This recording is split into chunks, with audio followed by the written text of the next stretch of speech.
एक सेकंड इंतजार करिए। हमारे साथ वरिष्ठ एडवोकेट जो है हरिशंकर जैन साहब जुड़ गए हैं। हरिशंकर जी, आपका न्यूज इंडिया 24/7 में स्वागत है।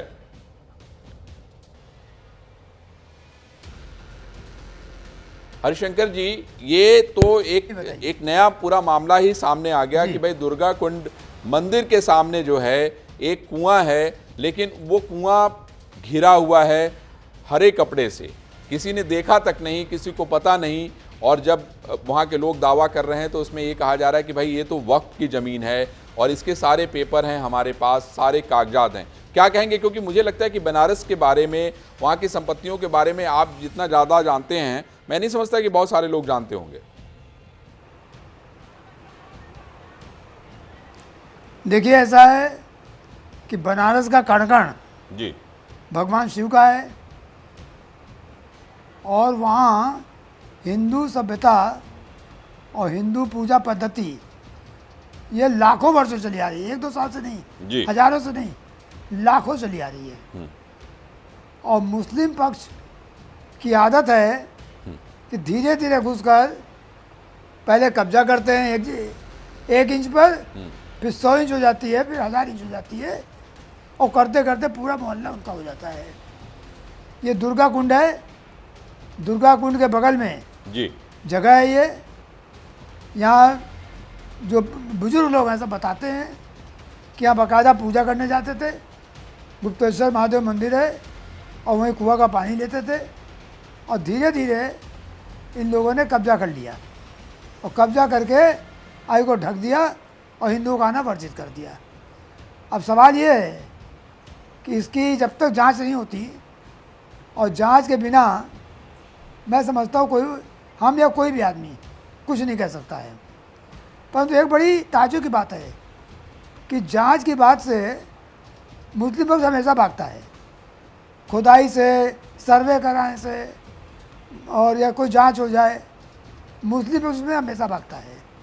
कोई जानते हैं कि अगर खुदाई हो गई या जांच हो गई, नीचे तक देखा गया तो मंदिर मिलेगा। अधिकांशतः जितनी पुरानी मंदिर थी जो आज कब्जा करके दरगाह बना ली गई, मस्जिद बना ली गई, सब कब्जा करके बनी है। और एक बड़ी ताज्जुब की बात है कि जैसे ही आप जांच की बात करते हैं या सर्वे की बात करते हैं तो कहा ही जाता है कि साहब सांप्रदायिक स्थिति खराब हो जाएगी।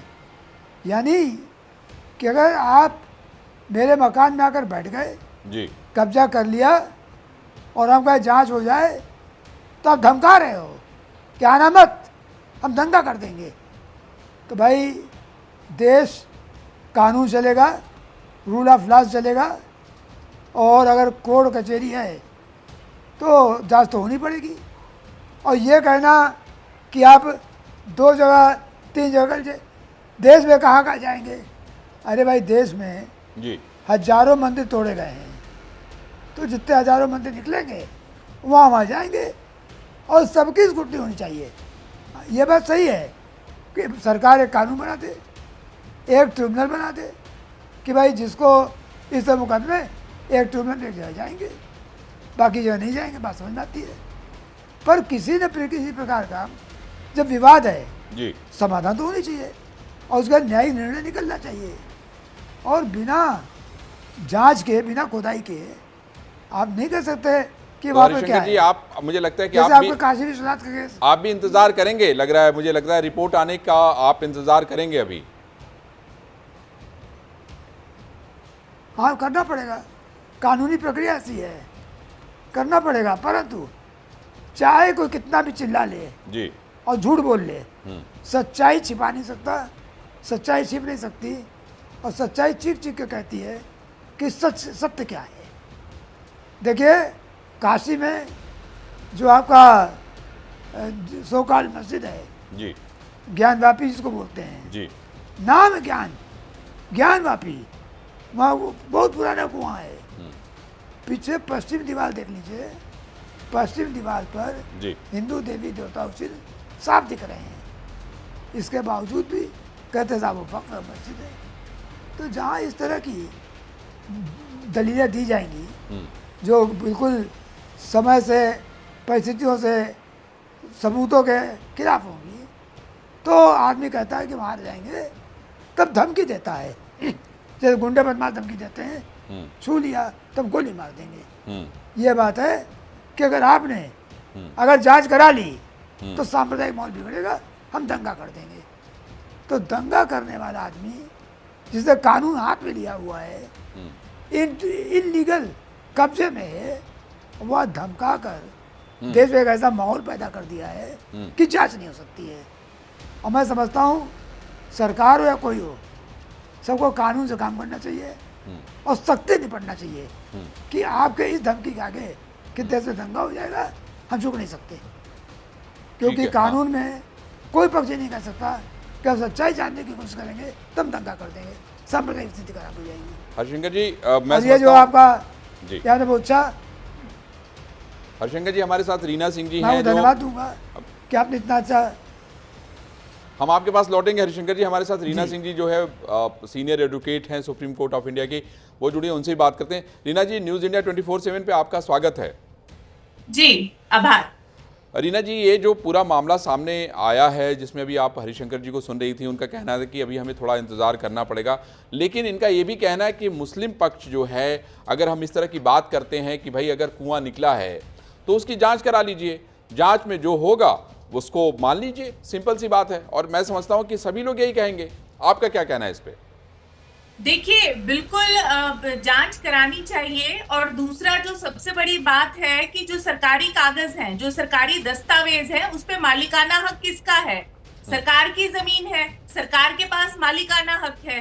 तो एक ये इस तरीके से एनक्रोचमेंट का भी ये एक बहुत बड़ा मुद्दा है कि अगर ये सरकारी जमीन थी तो फिर जो मुस्लिम पक्ष है, इमामबाड़ा है, उनका कैसे कब्जा है? इस चीज को भी एक जो जिला प्रशासन है उनको नोटिस देकर के पूछना चाहिए। अब पिछले कुछ समय में उत्तर प्रदेश में ये चीजें ऐसी हुई हैं कि जगह जगह वहां पे जिला प्रशासन ने जो भी एनक्रोचमेंट्स थी, चाहे वो धार्मिक आधार पे थी या जमीन पे कब्जा किया हुआ था, तो उसको लेकर के रेगुलरली इंक्वायरीज हो रही हैं।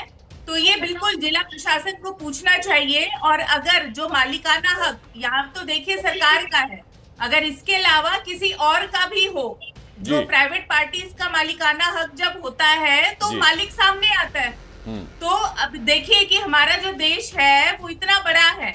अब कई बार जो सरकारी जमीन है कि सरकार को खुद भी अंदेशा नहीं था कि भाई ये सरकार की प्रॉपर्टी है, तो सरकार को तो इसमें कोर्ट में भी जाने की जरूरत नहीं है। जब चीजें अपने आप ही मालिकाना हक साबित हो रहा है तो ये तो इस पे तो बल्कि मुकदमा दर्ज करना चाहिए, पहले क्रिमिनल मुकदमा करना चाहिए कि ये कब से इनके पास है। और दूसरा, इनको नोटिस दे करके पूछना चाहिए कि आपके पास कब से पोजेशन है, आप किस कानून के तहत आपके पास जमीन है, आप पोजीशन में हैं। कैसे रह रहे हैं। ठीक है हरिशंकर जी और रीना जी, मैं आप दोनों लोगों का धन्यवाद दूंगा। धन्यवाद इसलिए दूंगा